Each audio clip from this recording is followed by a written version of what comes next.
तो दिसंबर मंथ की कड़कड़ाते हुए ठंड में अगर आपके पौधे ने अपनी ग्रोथ रोक दी है या इनमें फूल और कलियां नहीं बन रहे हैं, जैसे कि मेरे गार्डन में प्लांट हमारे खिलखिला रहे हैं, बहुत ही ज़्यादा इनमें कलियां और फूल आ रहे हैं, तो अगर इस फर्टिलाइज़र का इस्तेमाल अगर आप अपने पौधे पर कर देते हो, एक बार इस लड्डू को आप अपने पौधे को खिला देते हो, तो आपके पौधे ठंड से बचे रहते हैं और पालों से बचे रहते हैं। इसकी ग्रोथ भी ज़बरदस्त तरीके से होगी।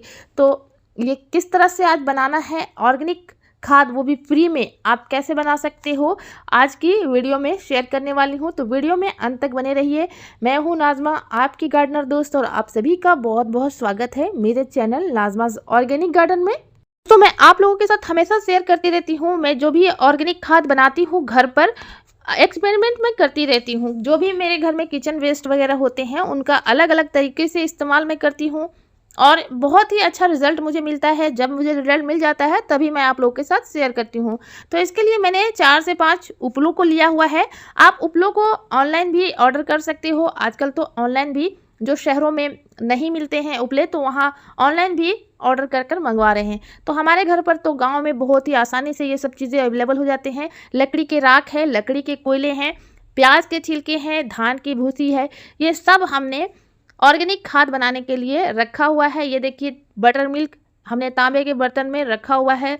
जो भी दूध फट जाए, दही फट जाए, खराब हो जाए, उसको आप फेंके ना, इसको आप गार्डनिंग में इस्तेमाल कर सकते हैं। ये देखिए हमारा बेसन है, बहुत दिनों से रखे रखे इसमें कीड़े लग रहे हैं, तो इसका भी हम लोग यूज़ कर सकते हैं, ख़राब नहीं होता है और बहुत ही अच्छा फर्मेंटेशन पूरा करने के लिए यूज़ किया जाता है। यहाँ पर हम ले रहे हैं देसी गुड़, ये भी हमारे सूक्ष्म जीवों के लिए बहुत ही अच्छा होता है। तो ये सब किचन वेस्ट को मैंने आज अपने गार्डन में ले आई हूँ और सभी को बनाने वाली हूँ ऑर्गेनिक खाद। देखिए केले के छिलके हैं और भी सब्जियों और फलों के छिलके हैं, इसको मैं बिल्कुल भी फेंकती नहीं हूँ और सबका बहुत ही अच्छा इस्तेमाल करना आप लोग के साथ शेयर करूँगी। इसका इस्तेमाल करने से सर्दियों में आपके पौधे बचे रहेंगे। इन सब ऑर्गेनिक और फ्री की खाद का इस्तेमाल करके आप देखोगे कि बहुत ही अच्छा रिजल्ट आपके पौधे पर मिलेगा।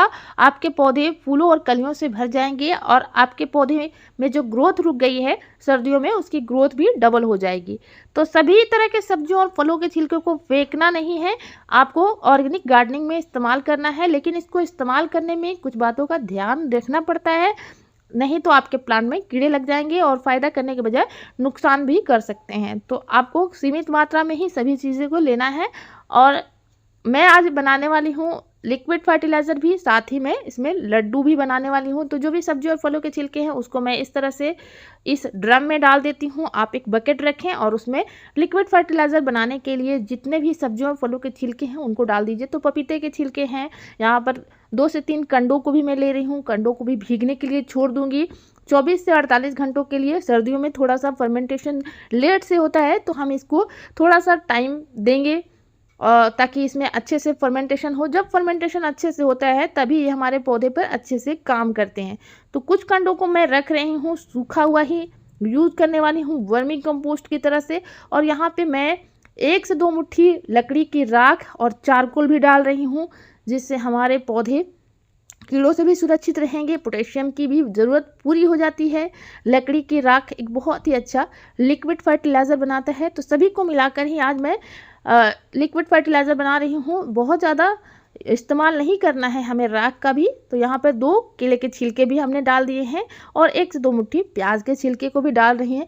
इसको डालने के बाद हमारा जो फर्टिलाइज़र बनता है बहुत ही बेहतरीन फर्टिलाइज़र बनकर तैयार हो जाएगा, एकदम ऑर्गेनिक और पावरफुल खाद बनकर तैयार हो जाएगा। तो ये सब हम अपनी गार्डनिंग में इस्तेमाल करते हैं। किसी भी चीज़ को मैं फेंकती नहीं हूँ। गार्डन से निकलने वाले जितने भी कचरे हैं या किचन से निकलने वाले जो भी वेस्ट है, सब्जियों और फलों के छिलके हैं, उसका इस्तेमाल करती हूँ। तो ये देखिए सूखे हुए जो उपले हैं उसको हम तोड़ ले रहे हैं। अच्छी किसी हथौड़े से तोड़ लीजिए या फिर आपके पास जो भी पत्थर वगैरह है भारी, उससे आपको इसको तोड़ लेना है, बिल्कुल बारीक कर लेना है। इस तरह से मैं इसको टुकड़े में तोड़ रही हूँ।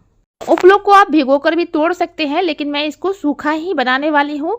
जो भी उपले से बना हुआ फर्टिलाइज़र है उसका भी आप यूज़ कर सकते हैं। इसके साथ मैं केले के छिलके को भी अच्छी तरह से एकदम बारीक कर ले रही हूँ इसी के साथ, क्योंकि मैं इसको लड्डू के साथ ही बनाना चाह रही हूँ। सूखा आप बना सकते हो इस तरह से, आपके पास जो सब्जियों फलों के छिलके हैं उनको भी डाल सकते हैं। पोटेशियम की बहुत ही अच्छी मात्रा होती है केलों में, और साथ ही कैल्शियम भी बहुत ज़्यादा मात्रा में इसमें होते हैं केले के छिलके में। तो आप इनका इस्तेमाल करेंगे तो बहुत ही अच्छे फल फूल आपके पौधे में आएंगे। तो इसी के साथ मैं एलोवेरा भी डाल रही हूँ, 2 एलोवेरा को भी मैं इसी में डाल दे रही हूँ। तो इस तरह से इसको भी मैं बारीक कर ले रही हूँ। इसको आप ग्राइंडिंग जार में पीस कर भी डाल सकते हैं, इसके जेल को भी डाल सकते हैं। वैसे जो भी इनके पत्ते होते हैं वो भी बहुत ही अच्छा कीटनाशक की तरह से यूज़ होता है गार्डनिंग में। इसको आपको हटाना नहीं है, इसका जेल भी यूज़ कर सकते हैं या इसके पत्ते को भी यूज़ कर सकते हैं। तो पूरे के पूरे एलोवेरा को मैंने एकदम चूरा बना दिया है, अच्छे से इसमें मिक्स हो जाए और एक बहुत ही अच्छा लड्डू बनकर तैयार हो जाए, वैसा हमने इनको तोड़ लिया है। तो मैं एक्सपेरिमेंट करती रहती हूँ, कुछ ना कुछ नया यूज़ करती रहती हूँ जो भी हमारे पौधों के लिए ज़रूरी है, और सीमित मात्रा में ही मैं इनका इस्तेमाल करती हूँ, क्योंकि हर चीज़ की एक सीमित मात्रा होनी चाहिए। जब हम किसी चीज़ का इस्तेमाल करते हैं तो बहुत ज़्यादा अगर हम यूज़ कर देते हैं तो उससे नुकसान हो जाता है। हालांकि ऑर्गेनिक खाद माइल्ड होते हैं। तो यहाँ पे धान की भूसी जो हमारे घर पर ही मौजूद थी तो उसको भी मैं डाल रही हूँ लड्डू बनाने में, क्योंकि धान की भूसी बहुत ही अच्छे हल्के एकदम फर्टिलाइज़र की तरह से काम करते हैं। तो ये भी मैं धान की भूसी को भी डाल दे रही हूँ, मेरे पास अवेलेबल था तो ये मैं इनमें डालकर अच्छे से इसको कूट ले रही हूँ। और साथ ही मैं इसमें डाल रही हूँ कुछ मात्रा में प्याज के छिलके। प्याज के छिलके बहुत ही अच्छा इंसेक्टिसाइड का भी काम करता है, साथ ही गर्म खाद होती है। और इन प्याज के छिलके को आपको 1 से 2 मुट्ठी ले लेना है, इसको अच्छे से बारीक कर देना है। ग्राइंडिंग जार में अगर पीस लेते हैं, बारीक बना लेते हैं तो बहुत ही अच्छा है, वैसे ये सूखे हुए होते हैं तो आराम से ये मिल जाते हैं। तो सभी को हमने इसमें मिक्स कर लिया है, अच्छे से मिला लिया है। अब हम इसमें डालने वाले हैं कुछ राख, 1 से 2 मुट्ठी राख जो हमारी बची हुई है उनको भी इसमें मिला ले रहे हैं, और लकड़ी का कोयला भी है। तो इसको सबको मिलाने के बाद अब हम इसमें बीच में गड्ढा बना लेंगे। इसमें मैं डाल रही हूँ 2 मुट्ठी के करीब बेसन। जो बेसन हमारे घर पर मौजूद होती है ये भी कीड़ों को बहुत पसंद होती है। देखा होगा आपने कि बेसन में बहुत जल्दी कीड़े लग जाते हैं, और ये जो मेरा बेसन है वो ख़राब होने लगा था। तो इसको हम डाल सकते हैं। जो भी अनाज हमारे घर पर ख़राब होने लगते हैं, आटे होते हैं या पुराने चावल होते हैं उसमें कीड़े लगने लगते हैं, तो उसको भी आप डाल सकते हो। अनाज जो होते हैं सूखे हुए अनाज वो भी कीड़ों को बहुत पसंद आते हैं, तो सूक्ष्म जीवों के लिए बहुत ही अच्छा होता है, जल्दी से फर्मेंटेशन पूरा होता है। अगर आप कोई भी खाद बनाते हैं तो उनको तोड़ने के लिए, छोटे छोटे कीड़ों को पनपने के लिए, जीवाणुओं को पनपने के लिए बेसन और गुड़ का बहुत ही ज़्यादा महत्व होता है। मीठा भी हमारे सूक्ष्म जीवों को, गुड बैक्टीरियाज को बहुत पसंद आता है। तो हम यहाँ पर गुड़ भी डाल दे रहे हैं, 1 से 2 चौथाई चम्मच आपको डाल देना है। अच्छे से छोटे चम्मच से आपको ले लेना है, अच्छे से इसको मिला लीजिए गुड़ को, और एक घोल की तरह से बना लीजिए। और इस घोल को आप देखिए बीचों बीच डाल दीजिए और अच्छे से मिक्स कर लीजिए। यहाँ पर देखिए मिल्क यानी छाछ हमारी बची हुई थी, तो जो छाछ पुरानी हो जाती है तो हमने उनको तांबे के बर्तन में रखा हुआ था। तो इस तरह से गुड़ का पानी है इसमें मिलाकर भी आप इसको डाल सकते हैं, छाछ को भी डाल सकते हैं। छाछ, गुड़ और बेसन फर्मेंटेशन पूरा करने के लिए बहुत ही आवश्यक होता है। हमारे पौधों को, सूक्ष्म जीवों को पनपने के लिए बहुत ही ज़्यादा फायदेमंद साबित होता है। तो इसको आप अपने पौधों पर ज़रूर डालिए।